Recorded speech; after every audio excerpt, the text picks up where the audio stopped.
Good morning. My name is Adrian Dix. I'm the BC Minister of Health. To my left is Dr. Bonnie Henry, our Provincial Health Officer. Just to give you an update, we're honored to be here on the territories of the Lekwungen-speaking people, the Songhees and Esquimalt First Nations, to give you an update on what you can expect over the next day. At 3 o'clock today, we'll be releasing a written version of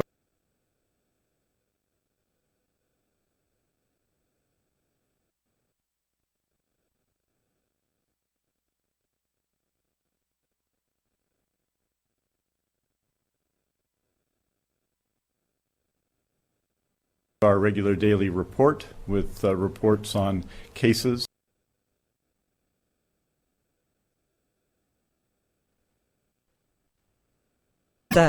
Something that we've been looking forward to being able to share with you all.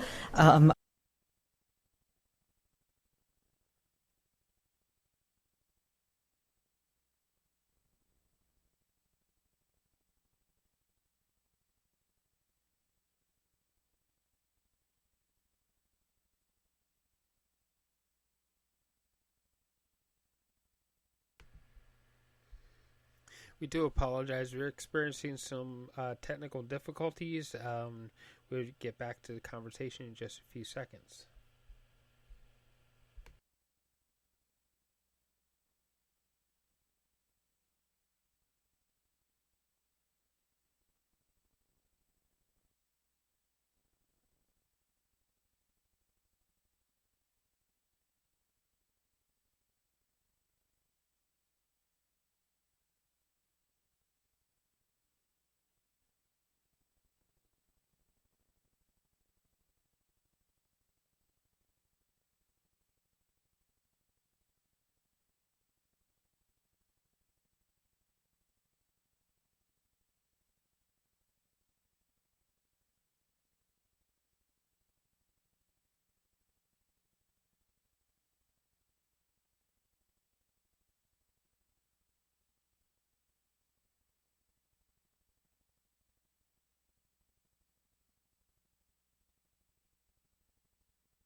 So I got a quick question for you.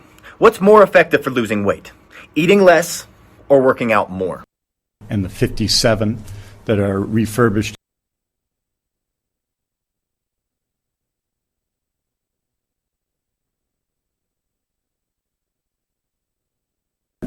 This slide deck will be made available on the BC CDC website around the end of this presentation. The slide deck, it took about an hour to go through, so the slide deck and the slides that we're presenting today are slightly shorter than that for brevity. But Dr. Henry and I are prepared to take questions on, of course, all of the information that's presented this morning, and all of it will be available to members of the public. And with that, I wanted to introduce Dr. Bonnie Henry. Thank you and good morning. So this is something that we've been looking forward to being able to share with you all around some of the work that has been done around modeling and how it has informed not only how we're monitoring the progress of this pandemic in BC, but also how it's informed our planning, and that's really important. And I will start with saying that this is modeling. So it is not a prediction. It's not a prediction of where we might be or how we might go. It's a set of parameters that allow us to make some rational decisions about planning. And as well, there's different types of modeling we're going to talk about this morning, and we'll get started with working on this. So the first type of modeling that I'm going to talk about is around how do we know where we are compared to what other populations have happened around the globe. And the BC CDC has done most of this work, and it is modeled around what's happening in Canada, what's happening around the globe. And I will say that there's a slight chance of optimism, perhaps, that our rate of growth is being impacted by the measures that we've put in the last couple of weeks. But I'll show you, walk you through that. So this shows what we call a case rate comparison. So rates mean numbers per population, and what we're using here is the numbers of cases per million, and we're comparing different jurisdictions. So this one, we pulled everybody back to when they first hit the rate of 2 per million population, and so for BC, that pulls us back to day one. We're a little bit ahead of the rest of Canada, and that's why the line for BC is a little bit farther ahead than the line for Canada. But as you can see, the lines for Spain and for Italy, Norway, Germany, some of the other countries have started to dramatically increase, usually around day 7, day 8. And what we're seeing here in BC and in Canada is that line has stayed relatively low. It is, of course, starting to increase and has been increasing about day 14 until now. And we'll talk a little bit more about that. What also you can see on this model is South Korea, which also started increasing in the first couple of weeks and then flattened out. And that's what we need to, when we talk about flattening the curve or flattening, bending the curve, that's what we want to look at for BC. We don't want it to get that high, but that's what we've been talking about in terms of flattening the curve. We can also see that the United States is also behind in the time frame of since they reached 2 cases per million, at least reported 2 cases per million, and it is now starting to move dramatically increased as well. So that this modeling is based on comparing what's happening in BC to what's happening in other countries and pulling it back so that we're all starting at the same time frame. And this comparison looks at the cumulative numbers of cases. So these are what we've been presenting every day, the number of people in BC who test positive for COVID-19. And it compares that to the number of cases that test positive in other parts of the world. And in this case, we've been looking at how the outbreak flowed through time in Hubei and in Italy. And again, this starts at when you've had 100 cases in that jurisdiction. The reason that we pull things down to 100 cases or 2 cases per million is because below that, when you have very small numbers, things can change very dramatically with just 1 or 2 numbers difference. It's what we call unstable. So we try and make it as reliable and as stable as possible so that we have an accurate comparison. And of course, that's one of the reasons why we haven't presented these data before now, because we haven't had enough cases to be confident that this is actually meaningful. But right now, we are confident that this gives us a good sense of where we are in our trajectory right now in BC compared to these other jurisdictions. And as you can see, the dark red line is British Columbia, and we are trending up, clearly, and we know that because we've had new cases every day, and those have increased in the last couple of weeks. But we are maybe starting to bend a little bit here. I will say that this is based on cumulative cases, and as you know, our testing strategy has changed over the last few weeks, where initially we were very focused on testing people who had come in from other countries so that we could detect when people were coming into the BC and into Canada with this disease. We've now changed our strategy because we know that people who are coming into BC have potentially been exposed to this, and we know where their exposures are. So our testing strategy is focused on our community, on people who are getting infections in BC, and also on our healthcare system. Very specifically, we are looking at making sure we detect any cases in our hospitals, in healthcare workers, and in long-term care, because we know those are where we can get outbreaks, where we can get transmission that can take out healthcare workers and our health facilities. So we've been very focused on making sure we understand what's happening in those facilities. Having said that, we have not stopped the volume of testing that we're doing. What we're doing is focusing it in on the highest risk populations, and we've been doing 3,000 tests a day, more than many other jurisdictions, and actually comparable to what we saw with a testing strategy in other countries like Singapore, like South Korea. And I think that's important. So the second type of modeling that we're using, there's different, lots of different types of models, but this is one that's looking at how is the change in BC happening over time, and it is looking at the percent change or the daily increase, the trajectory of the cases that we're seeing here in BC. We also are doing some what we call dynamic modeling that looks at impacts of measures that have been taken. But that modeling is still at a very early stage because we haven't, thankfully, had a lot of cases yet in BC. And we are still within the time frame of implementation of some of the broad social measures that we've all been impacted by in the last few weeks. So I'm going to walk through this slide in a little bit of detail so you understand what I've been looking at quite intently every day for the last number of weeks. So the red line is what we are actually seeing in British Columbia right now. And as you can see, we started really, this is again rates, so numbers of cases per million in British Columbia. And on the 4th of March is when we started to reach that threshold of 2 cases per million in our province. As you can see, things grumbled along for a little while, and then around 14th, 15th of March is another really important day. So the 13th was when we announced travel restrictions, when we announced some of the major orders and restrictions on movement, and we started implementing the important physical distancing measures in our community. And that was because we realized that we were seeing transmission in the community that was not related to travel or to known cases.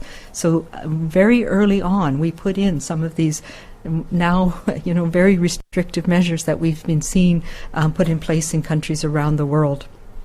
So I look at the 14th, 15th of March, when schools were closed for March break, when we had these travel restrictions and implementations of our social distancing, starting to get that message out. It is, of course, around factors that we have put that all of us need to pay attention to, these distancing measures. We're going to start to see the impact of those in the coming week to 2 weeks. So in place today. So that's a swing down of the numbers of new cases, which is good.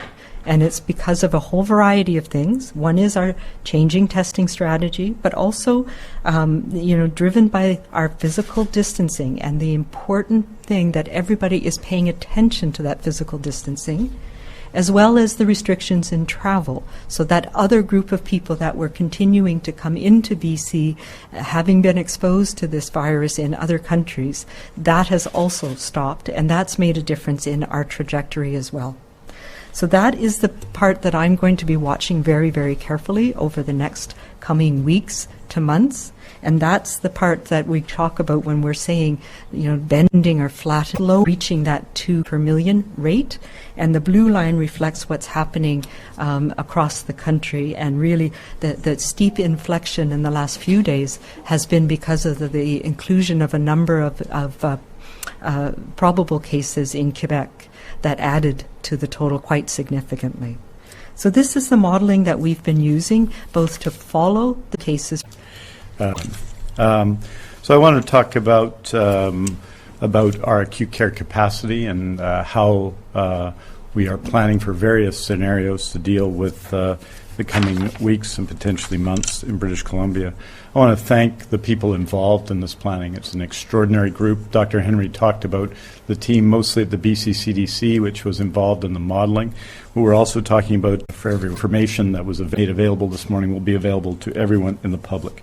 The assessment really has two areas of focus. The first is focus on our current capacity with respect to critical care spaces capacity and our current capacity with respect to ventilators for critically ill patients. That cohort of patients that will require critical care, and the model assumes that that would be roughly 4.7% of patients. And the second is a focus on current hospital bed capacity for less acute patients requiring hospital care, which is also hospital capacity. That is a larger group of people, between 13 and 14% of patients. And so if you go to the next chart, you'll see models based on available in British Columbia, based various models. The next slide addresses our ventilator capacity. So we've told you we have 1,272 ventilators currently, or we did last week when we reported out on the number of ventilators in BC. But we're using conservative models there. Some of those ventilators are used, for example, for transport, and we're certainly going to need those ventilators. But the focus here is on our current inventory of critical care vents, particularly for adults. Our children's or our pediatric vents will be at BC Children's Hospital, but we are expecting a relatively small number based on those we've dealt with. The various are that using the likely scenario of below or at a Hubei epidemic level using ICU and high acuity unit bed capacity along with vent capacity. We are reasonably focused on being able to handle that within the 17 COVID-19 care sites. If we were to move to a Northern Italy trajectory, BC would have to use all sites to meet bed demand and implement increased transportation of patients between sites. And again, the more detailed discussion of that can be found in the longer briefing. I'm going to move on to the second category of patients, in the patients who are in acute care but do not require critical care, based on models around the four models we're using here. You'll find that the expectation here assumes that 13.8% of all COVID-19 cases will be admitted to hospital. The admissions will commence five days, and the range is 2 to 7 days after case identification. And you see the same projections here, and you can see what happened in Italy in particular, where the system was at 100% capacity at the time when the surge of COVID-19 patients came. And so you see the extraordinary challenge, and you've seen visually through reporting the enormous challenge that presented for the healthcare system in Italy. It's why we canceled elective surgeries based on the advice, based on what we were seeing, based on what we were advised, based on projections like this. About 11 days ago now, cancellation of elective surgery and other decanting or moving of, for example, alternative level of care patients out of acute care hospitals to create space, not just space to address COVID-19, but space to ensure that we're ready for other things and other care that will be required in the healthcare scenarios. We have more in the various scenarios, and obviously there are more significant challenges when you get a Northern Italy type situation. Again, in the second group, the acute care, acute inpatient care demand, you again see a similar chart which shows us adding beds as required to increase our capacity to deal with COVID-19. And you'll see the big challenges here. And this is why, if you look at this, the most serious model, the one, the Northern Italy type epidemic, the hospital-based one, which we do not foresee, but which we have to prepare for, you see a shortage of beds here and only here. And in that case, it's why we're preparing in each of our health authorities, in each health authority, significant new bed capacity and preparing for that. Not because we expect it to happen, but we have an obligation and we are a determination to be prepared for that to happen. So a few conclusions. Using the likely scenario of below or at a Hubei epidemic level, using inpatient medical and surgical beds, capacity looks good. Focused on using also the needed patients, access to acute and critical care. So as we create new and other options, our intention will be to continue to move other patients needing trainee healthcare, bring the less professionals of our leadership, and we are taking steps with them to help address the human resource challenges. And finally, health authorities are also focused on the third aspect, the first being beds and capacity, the second being human resources, the third being personal protective equipment, on implementing measures to best use personal protective equipment based on existing at-hand and warehouse supplies. We're obviously focused every day, every minute of every day, in fact, on securing additional needed PPE in the coming weeks and throughout the months of April and May. And finally, these are, of course, projections based on different scenarios. And Dr. Henry has spoken about this at length. But what's required to bend the curve, we sometimes call, what's required to make the projections better is 100% commitment from people everywhere in British Columbia. 100% commitment. The idea that if you're sick, you have to stay home. 100% commitment to the idea if you're required to self-isolate, 100% commitment to not take unnecessary trips. 100% commitment.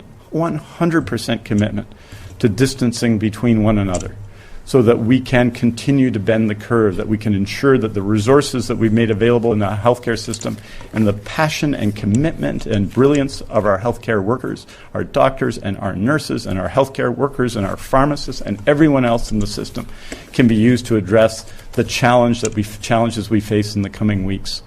100% all in. That's how we change the projection to the better.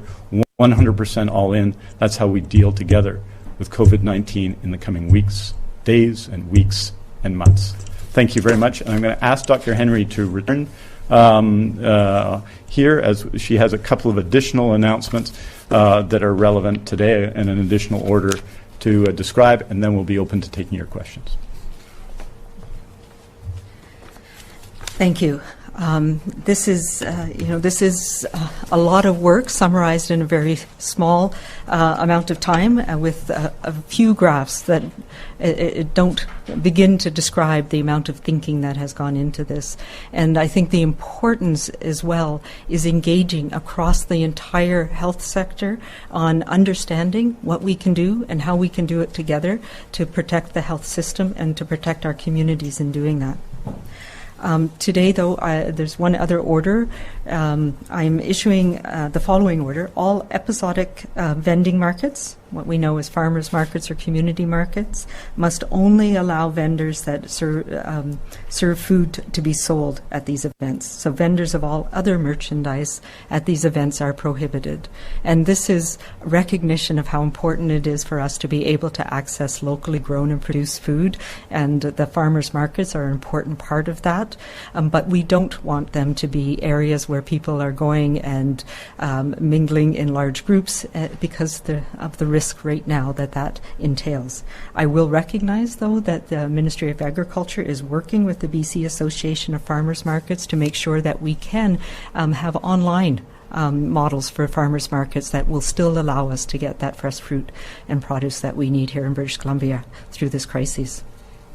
So I think it's an understatement, really, to say, but our global community has changed in ways we could not have imagined even a few weeks ago. And the modeling, the thinking that we've been doing really reflects that. But we are in this together, and we are making a difference in bending that curve. And we need to get us through this together by all of us being committed to continuing to do this, to being kind, to staying connected, even though we are physically distant. And we'll be happy to take your questions now. Okay, so friendly reminders, please press *1 to enter the queue to ask a question. Limit yourself to one question only, and please take your phones off mute. You will not be audible until we call on you. First question comes from Paisley Woodward at CBC. Go ahead, please. Oh, hi, Dr. Henry. You said today that, maybe the curve is starting to bend a little bit. I'm just wondering how would you say it that the data does tell us about how well we're doing at that? And with the advice in place now for physical distancing, we're wondering if it should be bent a little bit more, and are you expecting it's going to flatten in the coming weeks? Yeah, I don't dare talk about expectations. What I want is for it to flatten more. As we talked about, it really is the first 14 days we might not yet see a difference, and that's because we know people have already been exposed, and we know that we're playing catch up a little bit with the cases that we've seen arise in the last week, where some of them have exposed others, sometimes larger groups of others, and that's the public health work that is ongoing today. When we talk about the testing strategy and focusing on the clusters and outbreaks that we're finding in our community, that is happening around the province right now. And that's going to mean that there are still people who are going to develop this disease over the coming 2 weeks. But if all of us have done our part, and I'm starting to see some glimmers of hope, if we will, that we've flattened out, our trajectory has leveled off a bit. We need to see that continue, and of course, ideally, we want to see it go down. We probably won't be seeing it going down for a while yet, but this trajectory allows us to maintain our health system, allows us to be able to provide all of that important health care to people with COVID-19 as it's needed, but also to everybody else who needs the health system care. So I think it is working, and I want to tell people that what you're doing is making a difference, and we need to keep it up for the next coming weeks. Next question comes from April Lawrence at Czech News. Hi, thank you. I'm just hoping you can tell me of the 17 primary COVID sites, which ones have been designated on Vancouver Island. And having said that, in an area with so many remote communities, that will obviously rely a lot on transporting patients from communities to these designated sites. Are there enough, do we know how many ventilators there are for transportation, and do we have enough?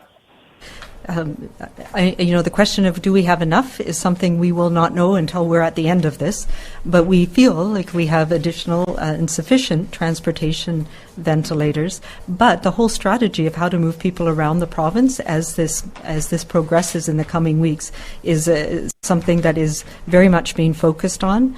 On Vancouver Island, the Jubilee and the Nanaimo are the two main COVID hospitals designated. So yes, the strategy is being worked out with BCEHS to make sure that we can effectively and efficiently transport people as needed between those sites. And of course, in other parts of the province, the north and the interior, those are really critical considerations as well. And so there's a lot of planning about looking at how we can do that.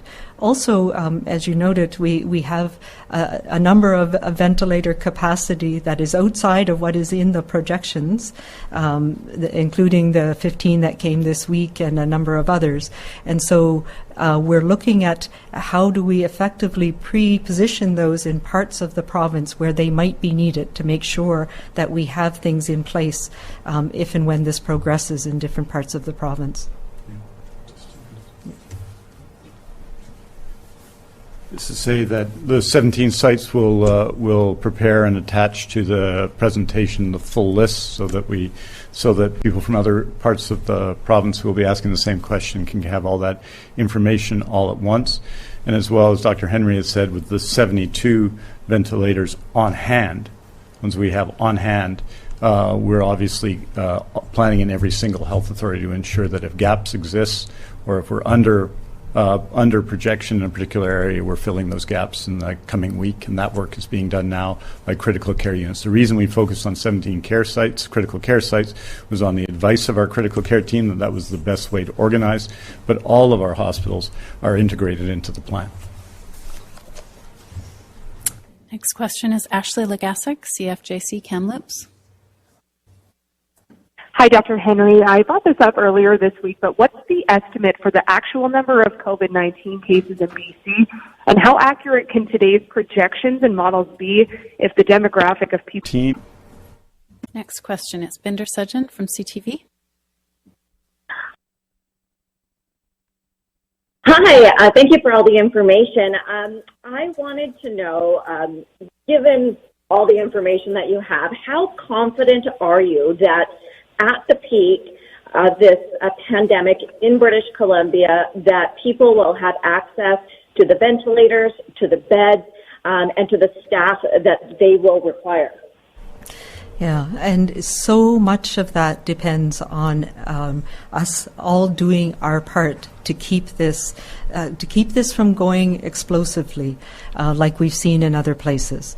But even if we were, and this is what the planning has focused on, even if we were in a situation like what we've seen in Italy right now, we feel that the planning that's being done should allow us to adequately care for everybody who needs it in those scenarios. It does mean that we would be, as things progressed and as we watch the trajectory, and that's where the modeling informs the planning, we would be able to cascade and increase the number of critical care beds that are available, hospital beds that are available, and we have plans for people to be able to, obviously it's critically important that we have the human resources to staff those facilities, but we also have plans for, if we need it, to move people who don't have COVID-19 out of hospital into an alternative care facility, and there's been preparations in each of the health authorities to determine what that might look like. And there's a rationale for why we would move other people out of the hospital, not put people with COVID-19 in another facility. And that is because it is safest for all, both the healthcare workers and the healthcare sector, if we keep people together. So it means that in hospitals right now that are treating people both in ICU and in hospital with COVID-19, they're all in a separate area together. And staff who look after them don't look after other people in the hospital. It's not like we have people sprinkled throughout the hospital, because that is riskier. It means that there's a probability that transmission could happen in the facility. So hospitals have been working very diligently over the last few weeks to hive off areas where we can care effectively for people with COVID-19 and for everybody else who needs hospital care. And then people only work in one area or the other, so that we're not transmitting between people as well. So the important thing that we can do is expand the capacity in hospitals, in all of our hospitals, and move people who don't need as high level care or can be managed in an alternate facility by others in the community. So that's the big question. Are we going to be okay?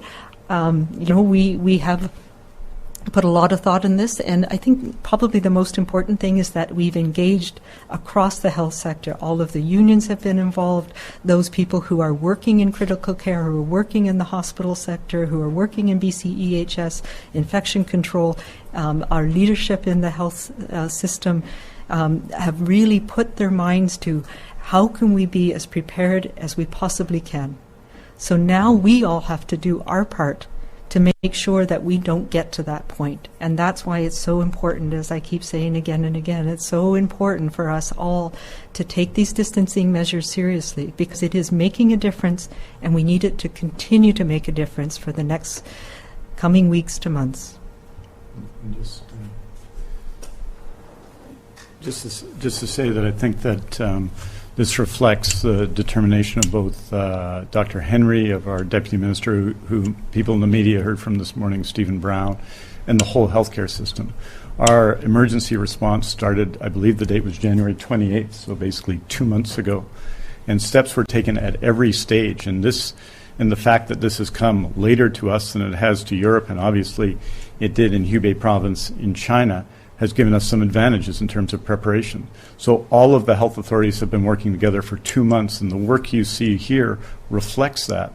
And all of the work done to identify the initial, mostly travel-related cases and breaking up links of transmission, all of that was important. And then all of the work that Dr. Henry and her team in public health across the province have been taking, and all of you have been taking, all have a positive effect. So what we're doing here and what we're presenting here is not what we expect to happen. There will be a BC epidemic here, a BC COVID-19 situation that will develop. But what we wanted to do is prepare should that situation be as bad as places such as Hubei and as Italy. And we've been preparing for months, and the work here reflects that.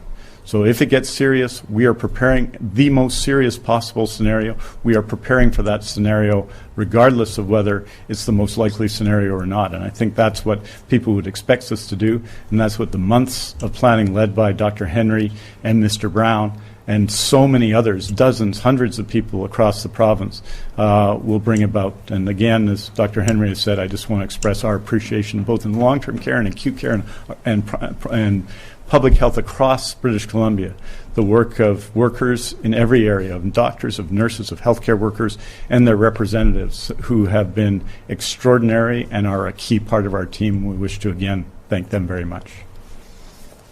Next question comes from Brishti Basu from Victoria Buzz. Go ahead. Hi, Dr. Henry, Minister Dix. I'm just going to circle back to the statement that you made about Canada's overall cases rate going up because Quebec reporting probable cases. I was just wondering if BC were to start reporting probable cases as well, how far would you expect that number to rise in BC? Yeah, so we have been reporting all of our cases. So it was similar to what we ran into a couple of weeks ago when we were expanding the testing to different labs around the province. For a period of time, those tests had to be validated at the BC CDC, and we had a little bit of a catch-up. We didn't have as big numbers as they had in Quebec to catch up, but you saw that reflected about 10 days ago when we had a couple of days of very high numbers, and that was because all of the tests that were being done at St. Paul's and VGH were validated at BC CDC. So we don't have that issue anymore. All the labs are now validated, so every positive test that they have is reflected in our numbers right now. Next question is Mark Jones, Peace FM. Thank you, Dr. Henry and Minister Dix, for providing these updates. So the question I have is about the COVID-19 testing and the availability there's a perception in the Northern Health region by some citizens that it's not easily available. I do know there is the assessment tool, and it's basically like a decision tree. If you meet these criteria, just isolate. I guess the question is, in a succinct way, is would it be up to the 811 medical people or 911 to determine, or the doctors in an emergency ward, if that's where they're directed to go, whether a patient gets the test? There's a perception that some people feel they are not getting access to a test, especially in the Northern Health region. Yeah, and it has been a challenge in the Northern Health Region. Those tests are available, and they are available if somebody calls 811 and goes to an emergency department. The protocols that we have, they're also very much being used on a daily basis when public health is investigating clusters and transmission in the north. So there has been widespread testing in many communities in the north based on the public health investigations that we've been doing and people who have been contacts. So early on, and the North was no different, when we were focusing on people who were returning travelers, there was challenges with getting returning travelers in the North access to tests. That has changed now, and our advice for all returning travelers is that this is a risk and you must self-isolate for 14 days. And if you have mild illness, we don't need to test you, so we don't want you to leave your home and go to a testing center or a hospital because we know there's risks to that. We know if you have mild disease that can be managed at home, that's fine. You won't be counted in the test positive numbers, but we also are aware that the important thing is you're not going to be passing it on to anyone else. So that's the strategy we have. We've been, of course, working to try and increase turnaround times in the north, which can be a challenge. And I know with Life Labs coming on board and some of the transportation networks coming on board, that's being addressed as well. I think the other really important thing in the north is making sure we have processes in place, and I know Northern Health and our public health people have been working very hard on this to rapidly identify if there's clusters in communities across the north, and that's been the focus of the testing as well. Eugenia Smith, CBC.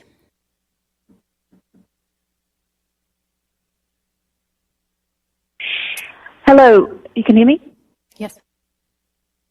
Yep, so given the US is now the worst case scenario, we've learned in the last 24 hours that the country has the most cases of coronavirus in the world now.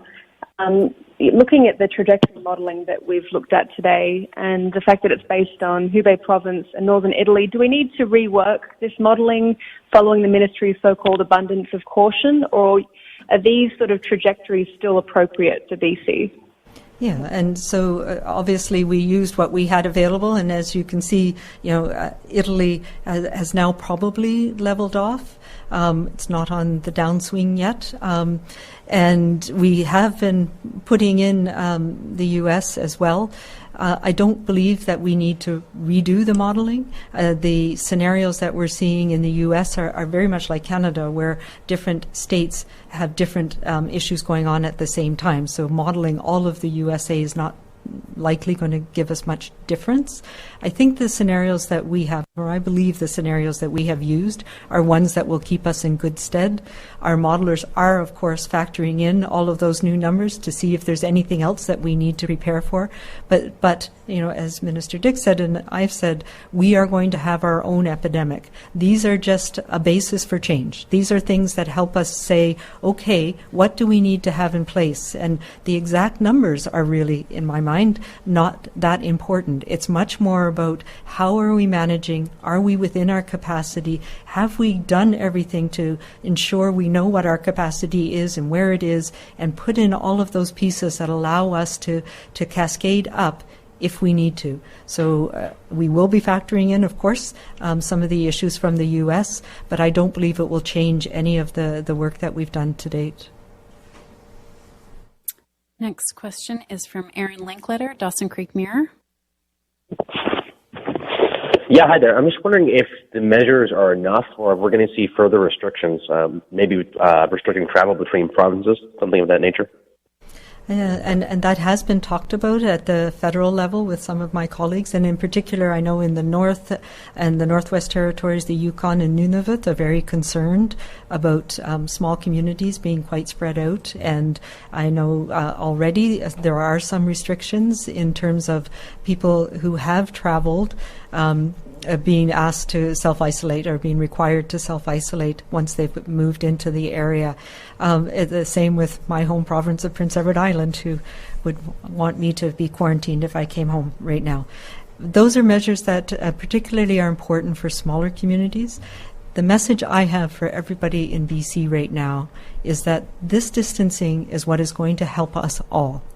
And that means don't take unnecessary travel. There are reasons why people need to travel. They need to travel to support family. They need to travel because they're part of the essential workforce that moves goods and people across our country. And we need to support them in being able to do that.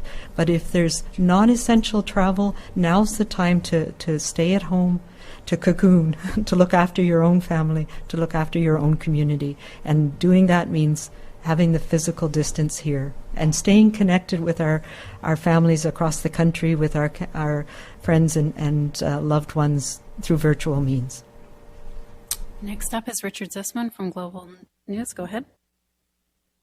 Henry, you were asked a similar question, but just specifically, when people see the information today and they see that the numbers are leveling off a bit, that we're doing well, for those who are struggling with following all the guidelines, do you think that this could be seen as motivation to back off some of those guidelines a bit, saying, oh, look, we're doing well, I don't really need to follow all this along? And then also similar to something else you spoke about, we're hearing stories about personal protection equipment, especially in more remote, rural areas around nurses being asked to use ski masks and other equipment like that. Is that appropriate to be in hospitals with sort of the equipment that people can find because there's not enough PPEs?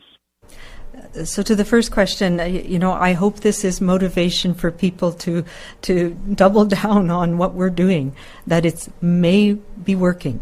I can't say it is working yet. It may be working, and it is incredibly important. And the modelers have shown us that if we do this right, it is what is going to save us. It's going to save our healthcare system. It's going to save our communities by taking those physical distance measures that we've put in place now. And all of us need to continue to do that. We've looked at other places where they've eased off on the measures, and we've started to see increases again. So we right now are in the middle of our pandemic, and our pandemic is going to be different from everybody else's, but this is our critical time. The next 2 weeks in particular are our critical time, and we will know if these measures are working. So I'm hoping this will encourage and inspire people to realize that what they are doing is making a difference, and we need to continue it and to support each other to continue it going forward for the next few weeks. And then we can reassess, and we'll see where we're going. But what I don't want to see, what I lie awake at night worrying about, is that line is going to start to dramatically increase again. And that's what's going to happen if we let things off too quickly. In terms of PPE, that is something that we are obviously working on. We have had a provincial logistics group that has been looking at all the medical equipment that we might need, ventilators being one of the things. But personal protective equipment for healthcare workers is something that is near and dear to all of us, and we have been working relentlessly on that. We have taken a number of different steps, including innovative ways of reprocessing and cleaning, getting it from wherever we can. We do have supplies. I spoke earlier this week about my concern that we were using up supplies far too rapidly in some cases. We've now leveled that off. But it does mean that some of us will need to do things differently than what we're used to. And I've talked about cohorting, or putting all of the people with COVID-19 in one ward and making sure that the healthcare workers work only with people with COVID-19 for that period of time.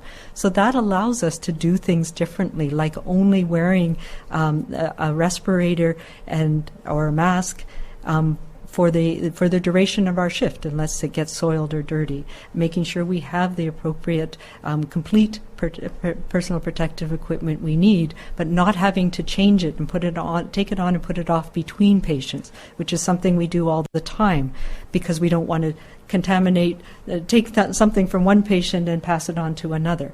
So for now, if we put all of the patients who have, people who have the same disease together, we can care for them safely without having to put things on and take things off all the time.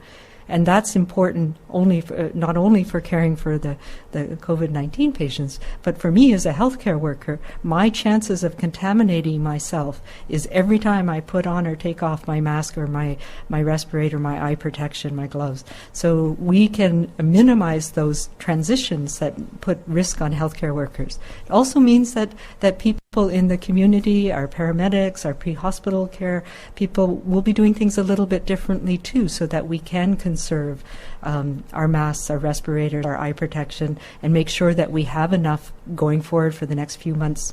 So there is changes, and sometimes that's a challenge for us to take on, that there's a reason for those changes, and we need to do better and make sure that we're communicating those reasons and the importance of keeping people safe. On the second point, that's a central focus of all of government right now, is to obviously get more PPE, and in the meantime work efficiently to make the changes we have so that we use the PPE that we have better, and that means keeping healthcare workers safe, and that is our top priority. It's necessary for all of us, and it's absolutely necessary for us to provide the care that needs to be provided in the healthcare system. It's a top priority. On the issue of should anyone see this as a time to give less? No, we all have to give more. One of the most moving things we've seen, and I've got countless emails from the United States about this, about what happens, I think, at 7 o'clock at night when people make noise in community in support of healthcare workers. Well, we got to do that at 7 o'clock, and we got to keep doing it. It's an extraordinary act of citizenship. But that has to be extended 24/7. If we're going to support healthcare workers, that means following the orders of Dr. Henry 100%. That's how you bend the projections, bend the curve, is to do that. And that's how we express our solidarity with the extraordinary people in our healthcare system. We have to keep doing it all the time, 100%, every day. That's what's at stake here. If we look around the world and we see other circumstances, this is how we make our circumstances better. And so it is the responsibility of the government, and in lots of ways that we've described today, of the healthcare system, of our medical leadership, of our union sector, of everyone else to do what they need to do. And they are all in, but we need everybody to be 100% all in. And more so than ever, if anyone takes anything from this, that they need to do less, that is not the right conclusion. We all have to do 100%. We have to do it now. Next question comes from Nick Johansson, Castanet. You had said earlier that we are at day 21 when it comes to the day 29 peak of hospitalizations mentioned in the modeling. How confident are you that we will see peak hospitalizations in 8 days? Yeah, no, that's again, it's a model. So we're somewhere around there, based on the modeling, the estimations. I don't know when we're going to see our peak, and the challenge of the work that I do, and I presented the epidemiologic curve, is that we don't know when we're at the peak until we're looking back at it. So there is nothing that would tell me that we can back off in any way right now. Our peak may be, hopefully, long and flat, so that we're not getting those spikes and dramatic decreases. If we're really lucky, our peak will be flat and flatter. But, we don't know that. We can't predict that right now. Next is Justine Hunter, Globe and Mail. Thank you. Now, I'm not second-guessing the actions taken in the last 2 months, but I'm wondering how we got to this place where on March 5th it looks like you started to track down more ventilators. So after all the lessons from H1N1, the swine flu, SARS, can both of you each just describe our state of readiness that we started from? So I can talk to it from a public health perspective, because this is something I spent a lot of time on in the last, 30 years of my career. You know what? I have what I call the J-shaped curve of neglect. Something bad happens, and we realize that the work that we do in public health and the things that we have in our healthcare system to help protect people and look after people, we pay attention to it. And then as things go by and it's not so bad anymore, we get complacent, and the resources that go into things like prevention, things like public health work go down. And then, unfortunately, we often see things rise again. We've seen that with tuberculosis. We've seen that after SARS, where there was a lot of effort put into recognition that we have that we needed to put work into infection prevention and control in hospitals, into public health, into those safety nets in our healthcare system. But we also know in this country, you know, healthcare is an expensive proposition. It takes a lot of our budgets. It takes, and it's something that is near and dear and important to all of us.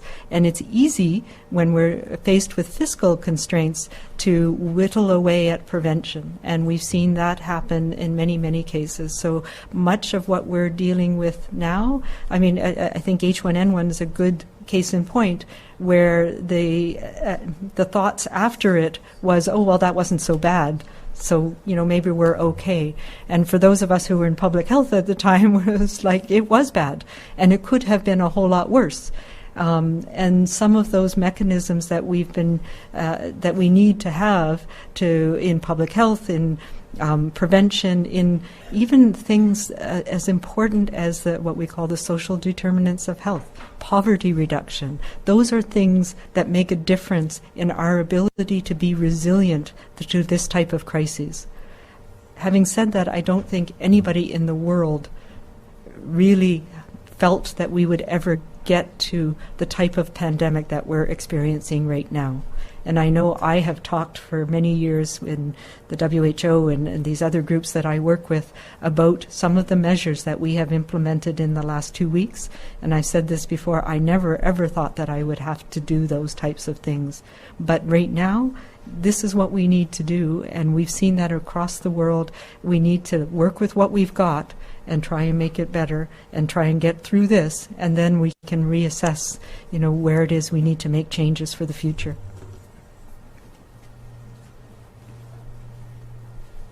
Well, I'd say first of all that the work that's been done since we put our emergency response together at the end of January has been extraordinary and farsighted. And obviously we've been preparing to have new ventilators or renewed ventilators, and with the 15 and the 57 that are refurbished and going back into action now, having been in most cases upgraded, we've added 72 as of now. We're not going to count, as I think I said before, Justine, the ventilators that are coming, except they come from the same source that we received the 15 from, which gives us some optimism that they're coming. I think it's fair to say that you can always be more prepared, and that the level of this epidemic, this pandemic, has been a surprise to most public health people in the world. The extent of it, the fact that we're taking these measures, as Dr. Henry said, is extraordinary. I think some of the steps we've taken are important steps. If you look at the long-term care sector and the fact that workers often work at different homes, we did bring in Bill 47 about a year ago, but I think the experience of the last few weeks and of the next few weeks tells us that we're going to have to do more working with that sector to do better for workers and to ensure to the maximum extent possible that workers are working at one care home in future. And I've not and I won't be taking any effort to ascribe blame to those sorts of things. I don't think there's any point to do that right now. I think an important change we made a year ago was to bring in Metro Vancouver home care and home support services, which are critical at this time as well, and we haven't spoken as much about, under the orbit direct responsibility of the health authorities and the direct management of the health authorities. I think that's a positive change in helping to address these questions.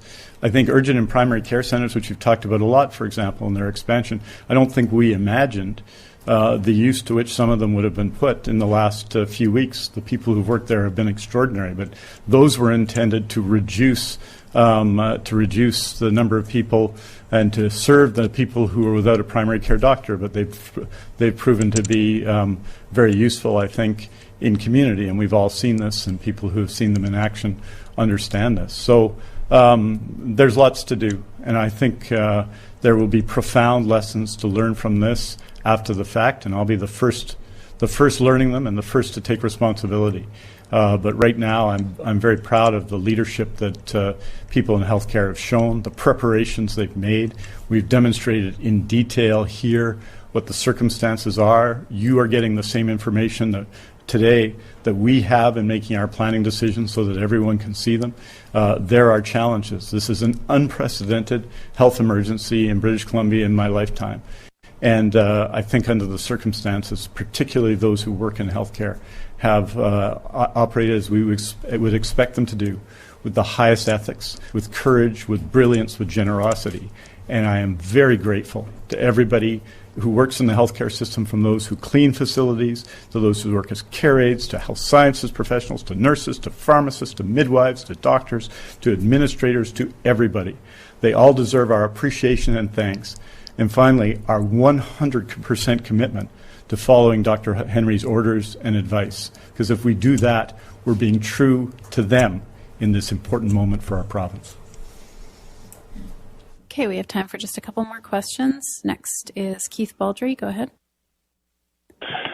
Hi, Dr. Henry. I'm not asking you to make a prediction. I know you don't like to do that. But based on what we're seeing over the last few days in terms of numbers, where we stand in those charts versus other jurisdictions, and what you know what's going on behind the scenes in hospitals in terms of planning and all that, are you feeling more encouraged today than you were, say, this time last week that we're going to achieve the goals you set out for everyone? And secondly, with ventilators, I think there's a medical position called a ventilator therapist or something, whether or not we have enough of those people on staff to actually handle the ventilators. So I'll address the second one. Respiratory therapists are really a key professional in our healthcare system, and they are part of our human resource planning. They are critical in helping support the critical care world and ventilated patients in particular. So yes, there is a plan for respiratory therapists as well. In terms of, I will be optimistic when we have a vaccine and everybody's protected against this virus. Until then, I'm going to continue to focus all of our attention on making sure we're doing everything we can to try and minimize the impact on our families and our communities here in BC. Okay, and last question comes from Marie Brooke, West Shore Voice. Go ahead, Marie. Hi, yes, thanks for all this information to the public and the media. You're aiming to build your capacity for off-site non-acute care locations in the communities if the hospitals become full. So have you heard back from all the municipalities as to what spaces are available, and is there a deadline if they haven't reported back yet? I'll let Minister Dix take that one. Yes, all the health authorities have been working to identify spaces. We don't need many, many spaces because organization in this area is key and location is key. But you're going to start seeing first in Vancouver Coastal, and then probably in Fraser Health, some movement on this next week, and we'll be reporting on the wheres next week. But I would say this with respect in general to municipalities across BC, that they have been, as a rule, enormously supportive and cooperative, and we want to express our appreciation to them as well. So you'll be seeing more about specific locations as we go forward and where we're planning. And what that reflects is that we are absolutely determined to prepare for the worst, even as that we work and everyone works their guts out to ensure that the best scenarios emerge. And again, people talk about planning and results and scenarios and what we're expecting and whether we're on a given day pessimistic or optimistic. This is an unprecedented health emergency, and the request to everyone is the same today. They have a little bit more information about acute care and about the way we see the pandemic today. We see the epidemic in BC today, but we need everyone to be all in now, 100% all in now, every day. That's how we are true to our families, the ones we love, to healthcare workers and everyone else. Thank you very much. Thank you for your questions. And we'll see you tomorrow at noon. You get a statement later today at 3 o'clock on cases for today.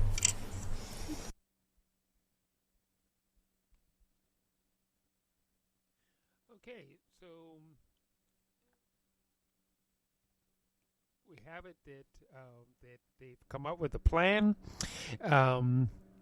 and the and that what we've been doing so far seems to be working, and we need to keep right on doing what following Dr. Bonnie Henry's recommendations and her orders in order to keep the curve down until the whole epidemic and pandemic passes. So thank you for listening to Depictions Media, and we will talk to you tomorrow.